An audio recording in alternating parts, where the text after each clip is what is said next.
Falando sobre a primeira turma do STF, que retomou, nessa quarta-feira, dia 10, o julgamento do ex-presidente Jair Bolsonaro e de outros 7 réus da trama golpista, com o voto do ministro Luiz Fux, terceiro a se manifestar. Fux abriu com forte divergência em relação a Alexandre de Moraes e Flávio Dino. Logo de início, afirmou que o STF é incompetente para julgar o processo contra Jair Bolsonaro e os outros 7 réus. O ministro afirmou que ainda não cabe ao STF realizar juízo político. Vamos ver os trechos. Meu voto é no sentido de reafirmar a jurisprudência desta Corte adotada na questão de ordem na ação penal 937.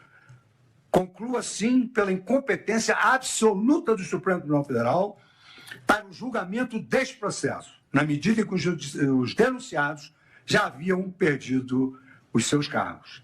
E, como é sabido, em virtude da incompetência absoluta para o julgamento, impõe-se a declaração de nulidade de todos os atos decisórios praticados. De sorte, senhor presidente, que a minha primeira preliminar, ela anula o processo por incompetência absoluta.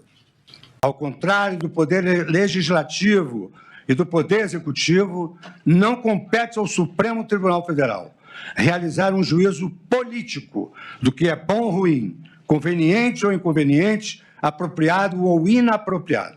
Ao revés, compete a este tribunal afirmar o que é constitucional ou inconstitucional.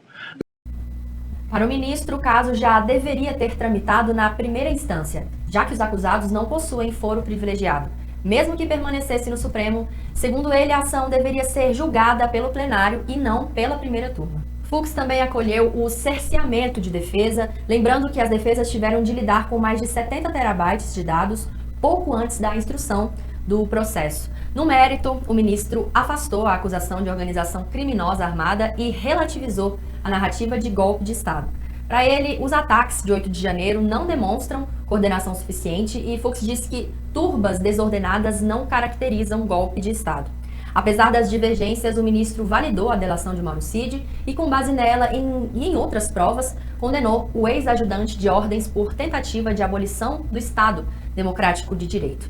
O voto de Fux já ultrapassou 5 horas, né? Nós acompanhamos aqui na nossa transmissão ao vivo, nós transmitimos o que ele disse, né, aqui nas plataformas, e trouxe alívio parcial à defesa dos réus, que vem na divergência uma possível brecha para futuros recursos, inclusive em cortes internacionais. O julgamento agora prossegue com os votos de Carmen Lúcia e Cristiano Zanin, e se confirmadas condenações, a dosimetria deve ser discutida ao final de semana.